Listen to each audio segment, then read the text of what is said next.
are listening to Setting History Straight with Linda Watson on Hebrew Nation Radio.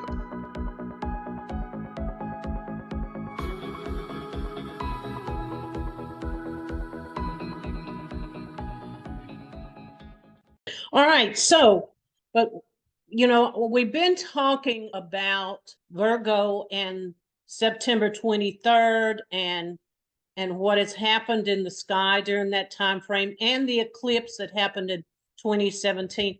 And I want to bring that information up again, and let's just touch on that because we have several eclipses coming. And I want to be able to explain some of this to you. We have several eclipses coming, and the Book of Haggai is going to identify and bring up this eclipse. So let's go on. Let's go ahead and get started here. We're going to start here in Haggai 1:1 in the second year of Darius the king, the 6th month, in the first day of the month. Now, who knows on the Hebrew calendar what that date represents? Does anybody? That's Elul the first. That's the first day of Elul. First day of Elul, and this is the 6th month on the Hebrew calendar and the first day. So that would be the new moon day. Came the word of the Lord unto Haggai, the prophet, unto Zerubbabel, and to Joshua, the high priest, saying, all right, so the first thing it's telling you in Haggai is that this book is written for who? It's written for Zerubbabel and Joshua. It's going to be talking to us also. But he's telling you that Haggai is specifically writing to Zerubbabel and Joshua, which I consider the two witnesses, playing the roles of the two witnesses, okay? All right, now I'm not talking about physical two witnesses. I'm talking about them playing the role of these two men, and we're going to see that, Zerubbabel and Joshua. I'm going to prove that to you when we go through this. Okay, we're going to talk about the two witnesses too. So this is the month of Elul on the Hebrew calendar.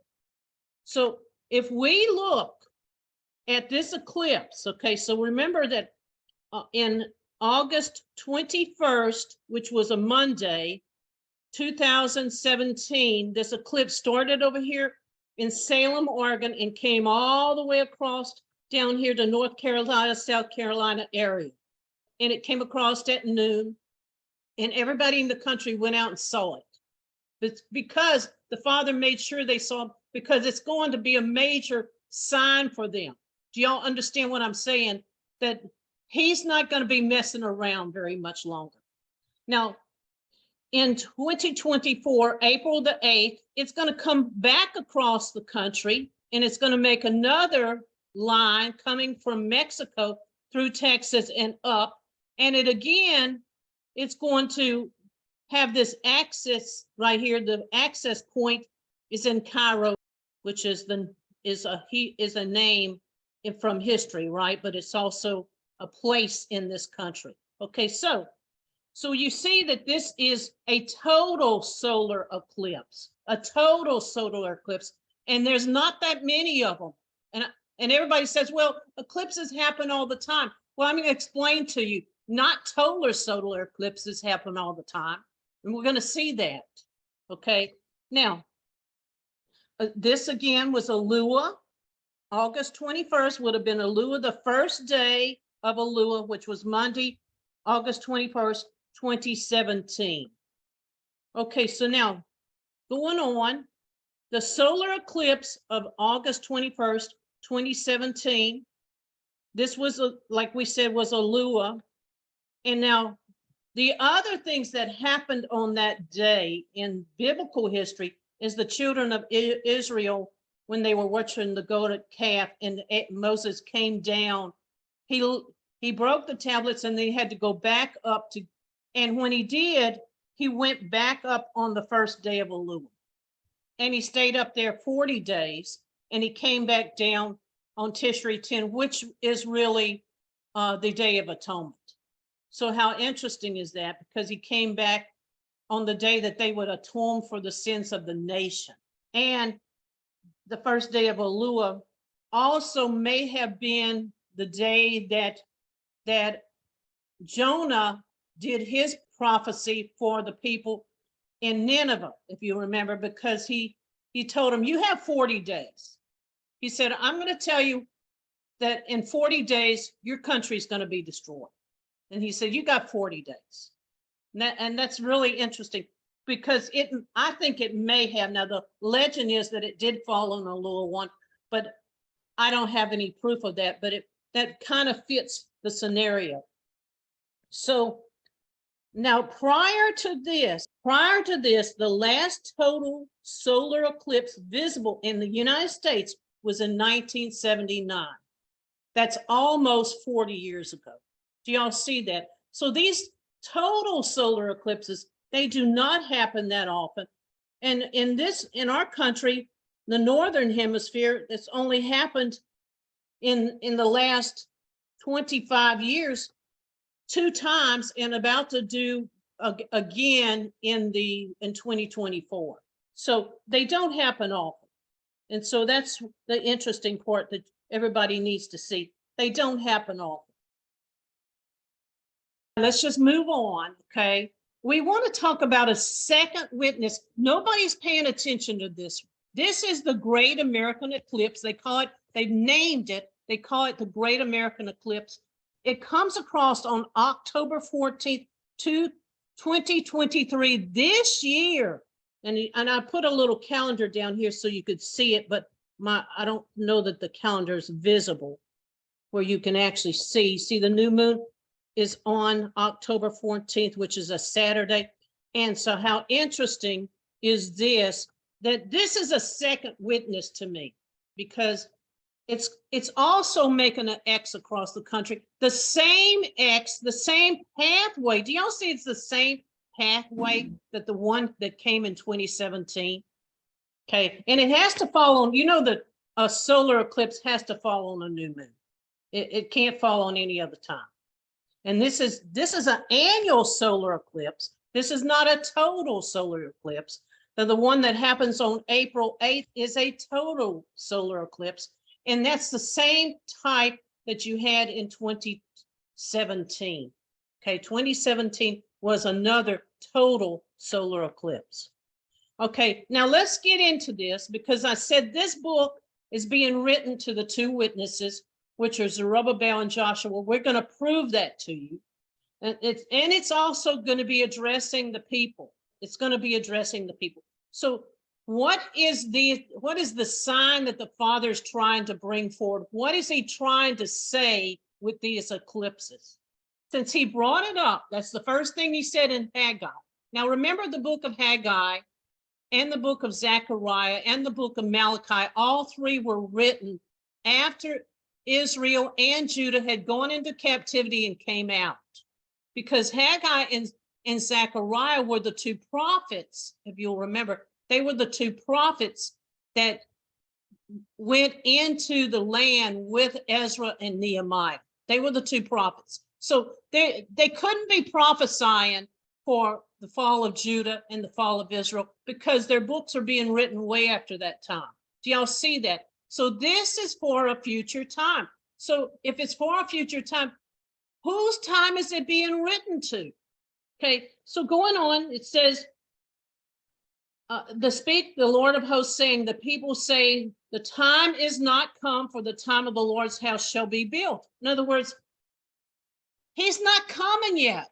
He's saying, you know, the Father and the Messiah, they're not making their way back. It's not time yet. That's what it's really saying. This goes back to the same thing that's in Ezekiel chapter 12. Ezekiel chapter 12 says the people don't believe it's time. They don't think it's time for the end time, for the Messiah to return. So going back, and they came the word of the Lord of Haggai the prophet, saying, is it the time for you, O you that dwell in your paneled houses, is how that should read. That's nice homes. You dwell in your nice homes while this house lays waste. Well, a house can be a family, it can be a nation, and it can be a tribe of people, which in this case, it's all 3, and it's laid waste. This nation has really been laid waste. And the people, we talked about this when we talked about the church eras, that we're in the Laodicean church era, right? And everybody's spiritually asleep. So they're not rising up and saying, well, let's get rid of these people that are so wicked in our land, that are running our government. They're not rising up to do that.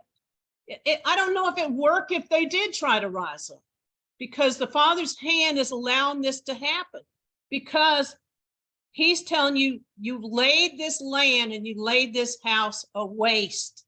And I'm not saying you, I'm talking about the nation and the people.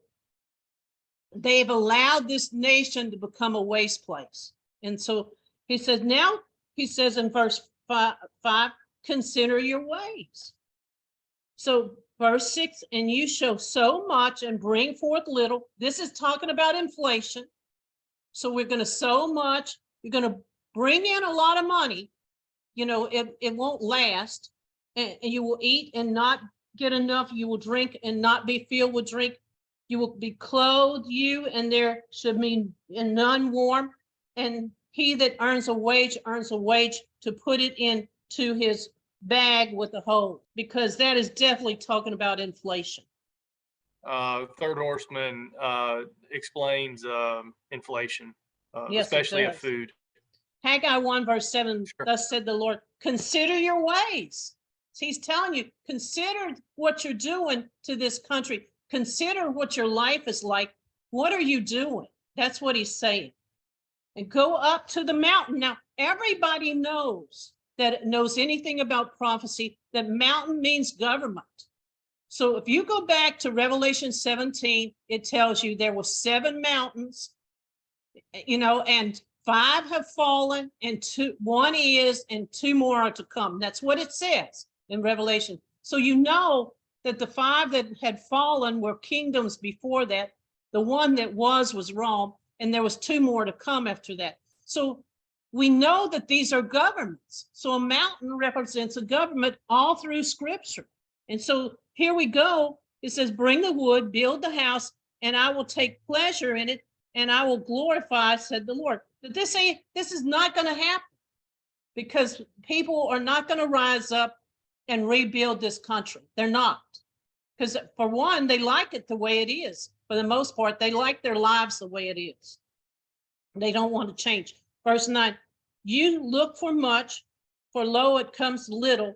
And when you brought it in to home, I will blow upon it. And why, said the Lord of hosts? Because my house is laid waste, and you run every man into your own house. So he's saying, you don't care about the government. You're not concerned about what's going on in this nation. You're enough to make changes. You're only concerned about your own well-being, your own job, your own house, and your own family. And that's what he's saying right here. And I'm going to put it blank, because I'm not talking to you specifically. I'm talking to the people in this nation, because they just have checked out and they're just allowing what's going on. And, you know, I don't know that it could be done any differently, but nobody's even trying. You have people that are in the news that are constantly telling us what's going on, but they're giving people no solutions. And so and the only way you can have solutions is to go back to God's word. That's the only way. All right, 10, therefore the heavens over you stay from dew, and the earth is stayed from its fruits. So he's going to bring a drought. He's telling you, I'm going to bring a drought. You're not going to have any dew, and you're not going to have any fruit. I don't know if y'all been watching the news. They don't have any, you know, really and truly, Florida is way down on all their citrus fruit. They only have a small amount coming out of Florida. I think that's really interesting that's occurring with this presence of this scripture. And so going on, and I call for a drought upon the land and upon the mountains, that's the governments, upon the corn, which is the grain represents the word, upon the new wine, which are the doctrines, and upon the oil. Now, oil represents the presence and power of the Spirit of God. So he's saying there's no Spirit of God moving in this nation. There's no new doctrine. Everybody's hanging on to their same teachings and beliefs. Nobody's looking to the grain, which is the word of God. That's what he's saying here. It's very plain. And then he says, which the ground bring forth upon me and cattle and upon the labors of your hands. So you're not producing anything. And so this goes back to this same verse in Amos 8, verse 11. Behold, the day comes, said the Lord, that I will send a famine in the land, not a famine of bread, nor of thirst of water, but of the hearing of the word of Yah. So he's going to send a famine, and it's going to be no truth coming forward to the people because they don't want to hear it. So if you don't want to hear it, he said, I ain't going to force it on you. That's what he's really, I think that's what he's really saying. Okay. Haggai 1:12, and Zerubbabel and Joshua, and with all the remnant of the people, obeyed the word of the Lord their God and the word of Haggai the prophet, as the Lord their God had sent him to the people, did fear before the Lord. So they not only believed in and followed his teachings, they feared the Father. Okay, so this is telling you that all of this had been fulfilled during the time of Ezra and Nehemiah once, and that's the former, but now we're looking at the latter fulfillment here. And so going on, and spake Haggai the Lord's prophet to the Lord's message unto the people, saying, I am with you. So he, even though things are really tough, he's trying to tell us, I am with you. I am with you, said the Lord. And the Lord stirred up the spirit of Zerubbabel and the spirit of Joshua and the spirit of all the remnant of the people. And they came and did a work in the house of the Lord of hosts, their God. And that is the work that we are going to do because we are those people. Now, we don't know who Zerubbabel and Joshua are. I have some ideas, but we don't know who they are. And so the people themselves will do a work in this country, and they will do the job that the Father has for them to do, which is to help turn the hearts of these people back to the Father, which is what he's really interested in doing. Now, he doubles down on this. Now, Haggai 1, verse 15, in the 24th day of the 6th month, the 2nd year of Darius. So all of this took place. This would have been a week before trumpets. See, it's the 6th month and 24th day. So it would be a week before trumpets that this took place. Interesting. Keep your eyes on these dates in the future because there's something's going to play out on these dates. So he's telling you that that's when the people themselves began to start doing a work. And they're identified to do it. And so is Joshua and Zerubbabel.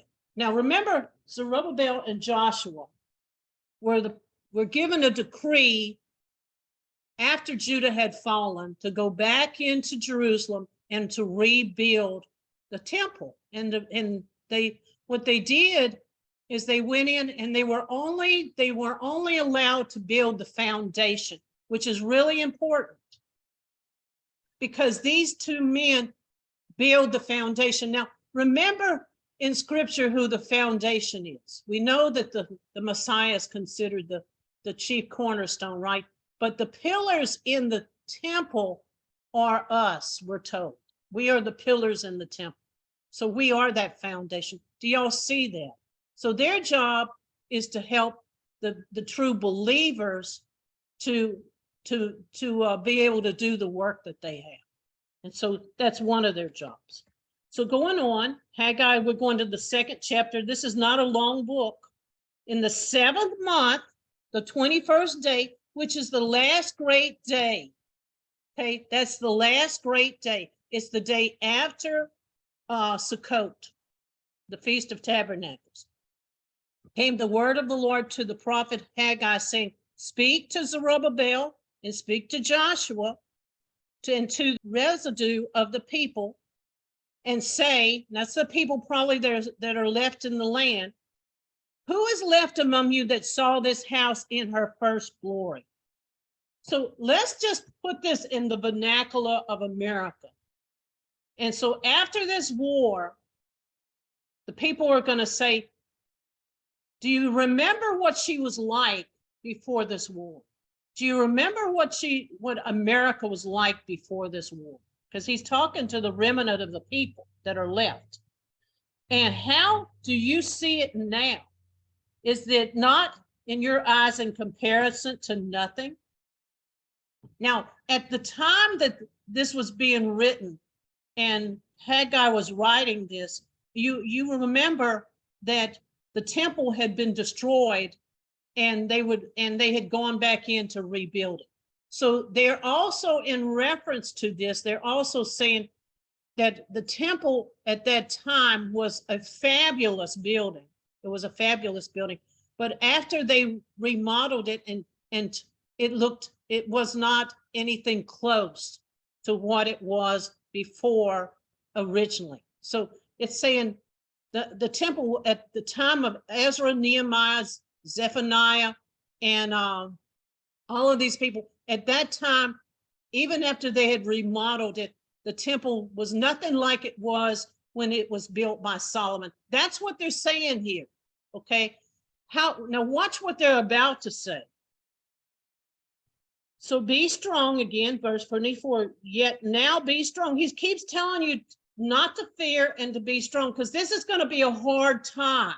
And so he's trying to tell us, be strong, Zerubbabel, be strong, O Joshua, and be strong, all you people of the land, for I am with you, said the Lord of hosts. Okay, verse 5, according to the word that I have covenanted with you, that you came out of Egypt, so that my spirit remains among you, fear you not. So he's identifying these people as covenant people, people that believe in the covenant. Do y'all see that? I covenanted with you at the time that you came out of.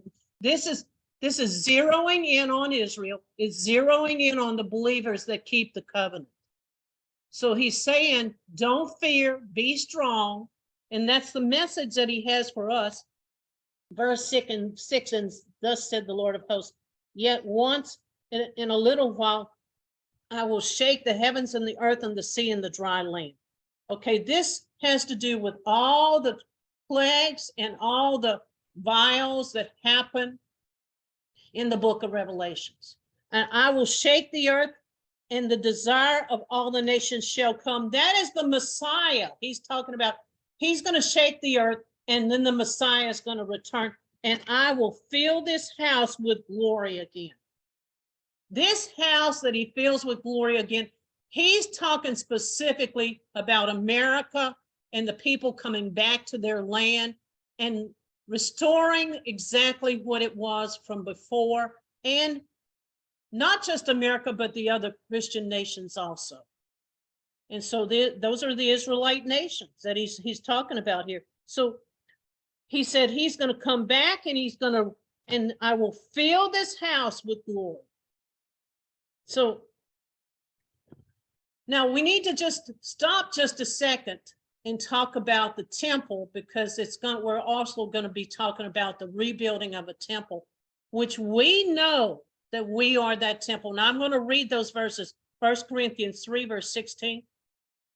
Do you not know that you are the temple of God, and the Spirit of God dwells in you? And it says, if any man destroy the temple of God, the God will destroy them, for the temple of God is holy, and that is what you are. So we are the temple of God. This is a spiritual thing also that we're talking about, rebuilding. This is your spiritual life that you're rebuilding. And this is in reference to what's being taught in Haggai also, because there's many layers going on. Ephesians 2, verse 19. So then you will no longer be strangers and aliens, for you are fellow citizens with the saints and of God's household, having built on the foundation of the apostles and prophets, the Messiah himself being the cornerstone, there you go, in whom the whole building being fitly together is growing into a holy temple of the Lord.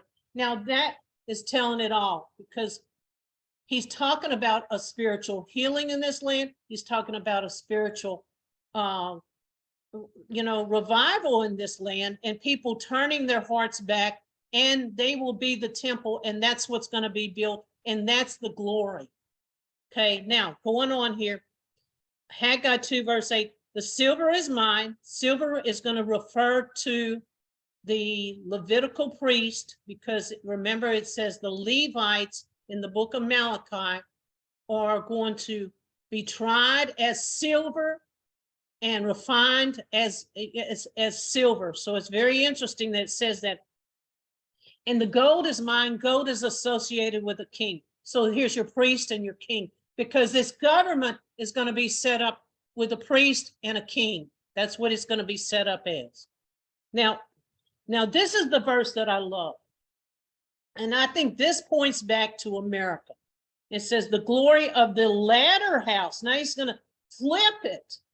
The glory of the latter house shall be greater than the former. So the land in the Middle East where they had the promised land, which was Israel, and the land that is the promised land in America today, it says the latter house, which is America, shall be greater than the former. And you should be able to see that.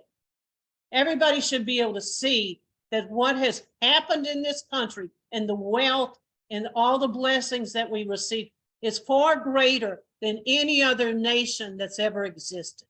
And that is just a fact. And so the former is going to be lesser than the one that's in the latter. And that's what it's telling you, which I think is referring to the fact that America is the promised land and she is the greater.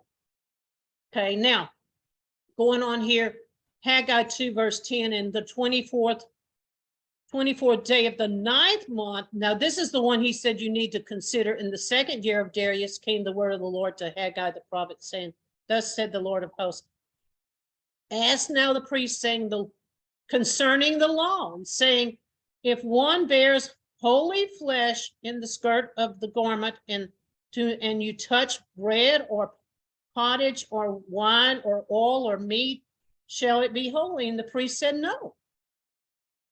And so, Haggai repeats this again, but then he gets to verse 14, and then he answers Haggai. So is this people, so is this nation. Do you see what he's talking about? He wasn't referring to the nation that they had back then. He's referring to the whole nation that was still sitting back in captivity, yes, but the people that came back into the land at that point really had turned their hearts around. If you read the story in Ezra and Nehemiah, you see that these people turned their hearts around. So he's not talking to them. So who is this people and this nation that that he says is unclean? And I'm telling you, we are it. And these other Christian nations also. And said the Lord, and so in every work of thy hands, in everything you do, it's unclean. And which you offer, there is that is unclean. So everything you bring forward, everything that's all works that are going on in this country is unclean. I mean, he couldn't make it any plainer. And this couldn't possibly apply except to this time frame any more specifically. This time frame, every place really in the world fits this description. But he's saying this nation. So that's the nation of Israel, because he's talking about the nation of Israel here. Now, I pray you consider from this day forward and from before the stone was laid upon the stone in the temple of the Lord. Before the Messiah returns, who is the cornerstone? So before he returns and starts laying the foundation for the temple, because when he returns as the cornerstone. Do y'all see that? Going on to verse 17.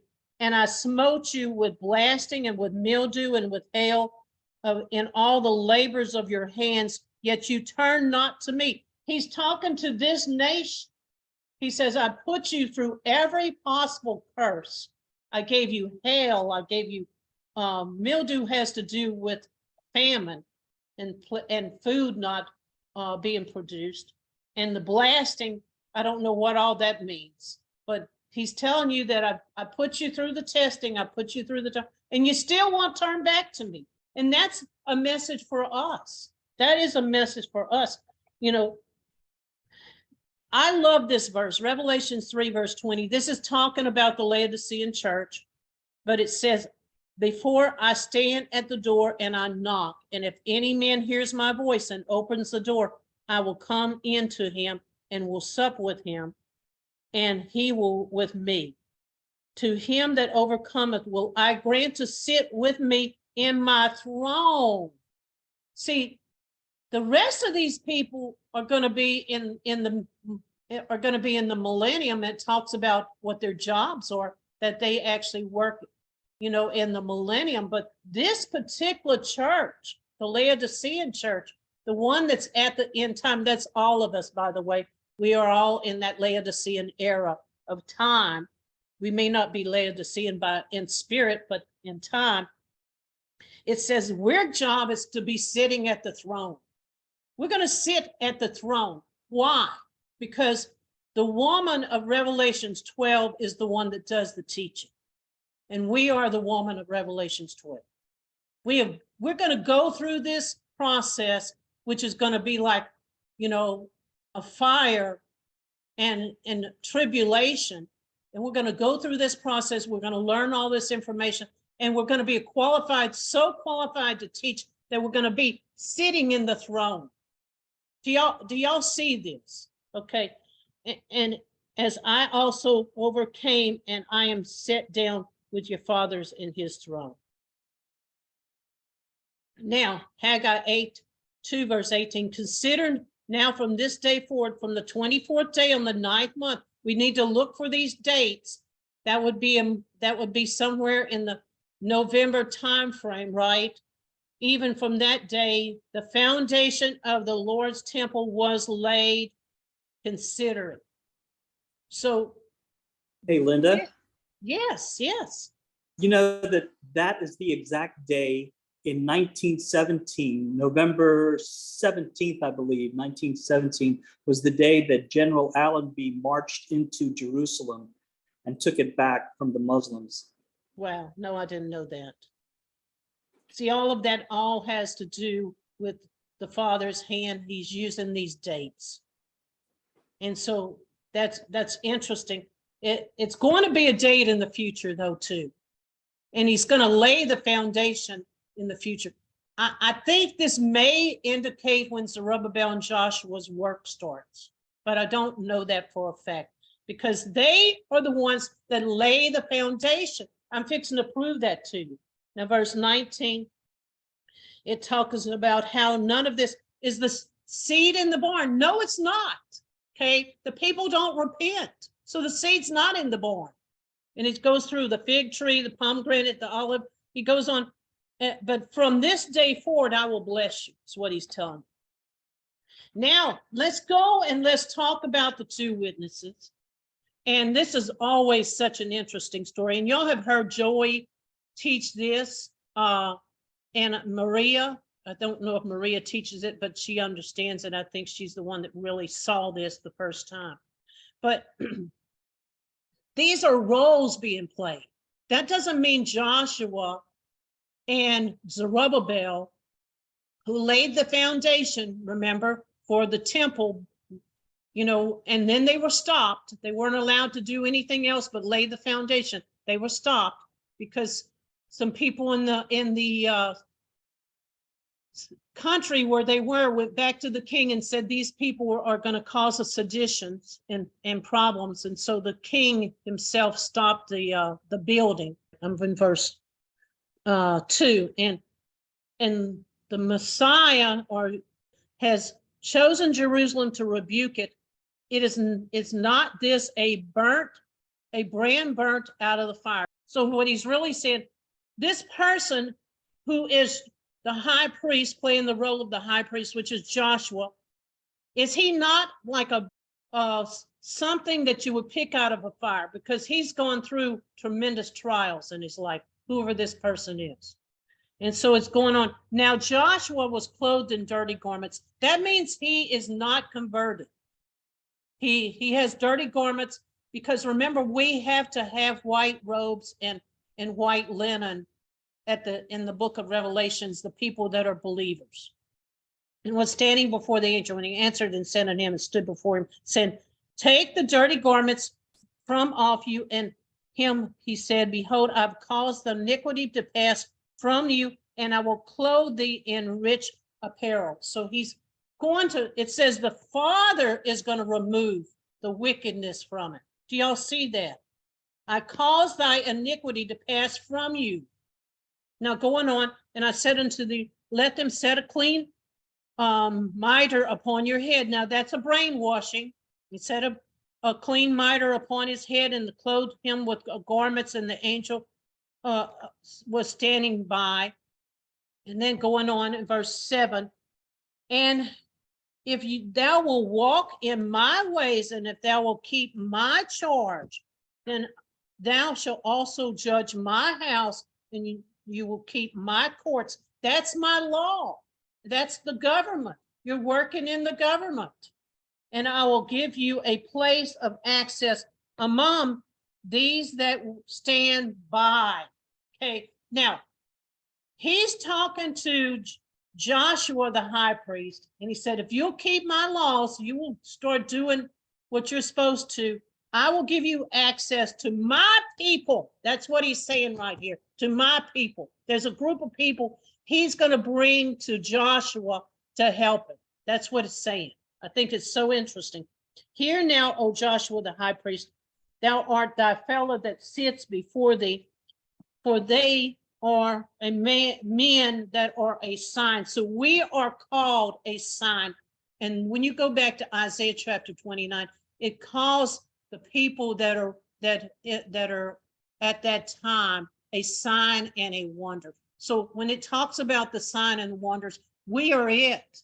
We are the sign and the wonder. It says it right here.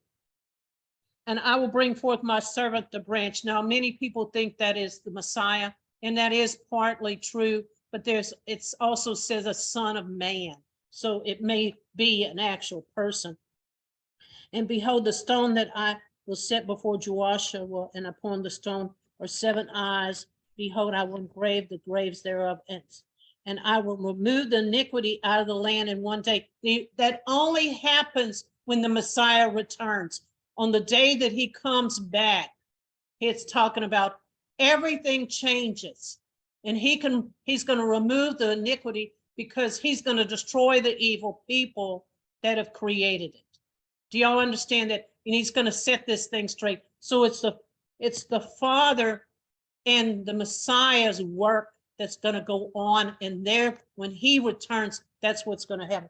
He's coming back for revenge. He does tell the people, if you will release Israel, I won't punish you. But they're not going to do it. And they'll meet him in the Middle East. And we know that whole story. And they will be destroyed. And that's what's going on. Now we get to Zerubbabel. And Zerubbabel is the one that was the governor at that time. And he came in to, again, lay the foundation. He was allowed to lay the foundation to the temple, but that's all he was allowed to do. And this is what he says: it's not by my might nor by my power, but by my spirit. So he's knowing that the things that he's doing is not from him, it's from the Father. He recognizes this. And he says, oh, now look at this. Who art thou, O great mountain? That's talking to America. So who are you, who are you compared to Zerubbabel? You are just like a plain. And he shall bring forth the top stone with shouting of grace, grace. The top stone, he's going to be preparing the way for the top stone, which is the cornerstone, which is the Messiah. That's what it's saying. Okay, going on. And grace is what he's going to be teaching. Forgiveness and mercy and grace and love, all of that is tied up together. The hands of Zerubbabel laid the foundation of this house, and his hands also shall finish it. Well, we know that Zerubbabel didn't finish the temple back then. So when is this going to be fulfilled? This is the Zerubbabel in the future, the person who's playing this role. He's going to be the one that finishes building the foundation, which we are the foundation. The people that go back into the land, they're going to be the foundation too. And you will know that he has sent me. Now, I answered and I said unto him, what are these two olive trees upon the right side of the candlestick and upon the left side thereof? And I answered the second time and said unto him, these are the two olive branches which are beside the two golden spouts, and empty the golden oil out of themselves. So their teachings and their anointing and their the spirit that the Father has poured on them is going to pour out on all the people and stir the people. Do y'all see that? Now, and he answered and said, know you not what these are? And I said, no, my Lord. And he said, these are the two anointed ones that stand by the Lord in the whole earth. Going back to Revelations chapter 10, which it tells you the two witnesses are the anointed ones. They're the olive trees that's planted, talked about in Revelations 10, and they die in the streets after 1,260 days. They have to be on the scene before America falls. So here we go. Now, this is what is their end result. Haggai 2, verse 20. And again, the word of the Lord came unto Haggai the 24th day of the month, saying, Zerubbabel, governor of Judah, saying, I will shake the heavens and the earth, and I will overthrow the thrones of the kingdoms, and I will destroy, the chariots and them that ride on them, the horses, and shall come down and one by the sword of his brother. And in that day, the Lord of hosts, I will give thee, O Zerubbabel, and I will give you a signet. Now, if you remember, a signet was a ring, and it was something that Judah had. Judah had the signet ring, and he had the staff. And you remember that he gave those to Tamar. If you remember that story, that he gave them to Tamar. So he's given them the signet ring, which means he's going to have a special job where he actually reigns at this time, that the Father's given him that authority, and that would be the reigning of the governor. Now going on, Zechariah 6, verse 9, and the word of the Lord came unto me, saying, take of them.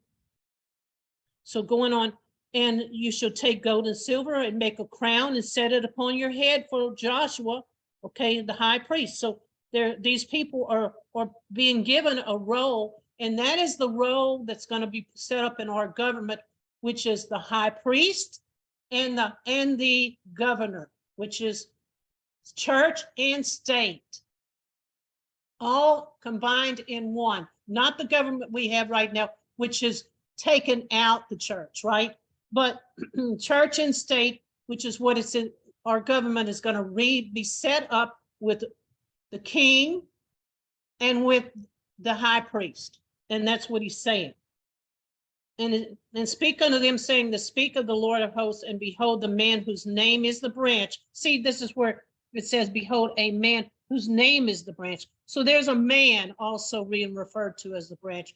And notice who it is. He shall grow up out of his place, and he will build the temple of the Lord. Now, that is going to be Zerubbabel, because Zerubbabel, please understand, it says that he starts building the foundation. He was allowed to build the foundation, but he will finish the temple. And so who is the person who finishes the temple?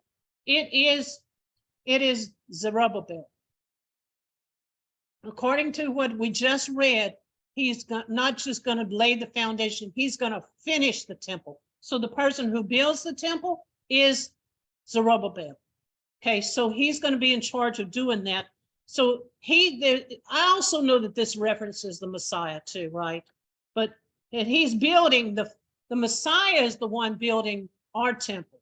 And he goes in, he's the one that actually cleans it up too. Remember, he goes into into Jerusalem and went into the temple and overturned the tables and ran all the robbers out of there. And he was the one that cleaned up the temple. It's his job to clean the temple. It's his temple. Okay, going on. And he shall build the temple, meaning us, and he shall bear the glory, and he shall sit and rule upon his throne, and he shall be a priest and a counselor, and peace between them both. All right, so this is referring to there's this government peace that's going to be between these two that are helping them and aiding them. Now the crown, and it goes on, it talks about the crown. I'm going to skip that part. There's a memorial. Verse 15, and they that are far off shall come and build in the temple of the Lord, and shall know that the Lord of hosts has sent me unto you, and you shall come to pass if you will diligently obey the voice of Yahweh. So that's what I wanted to cover. It took a little longer than I had planned.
For more information about this broadcast, please visit our website at www.12tribehistory.com. That is the number 12, tribehistory.com, or email us at lwatson44@cox.net with any questions or comments.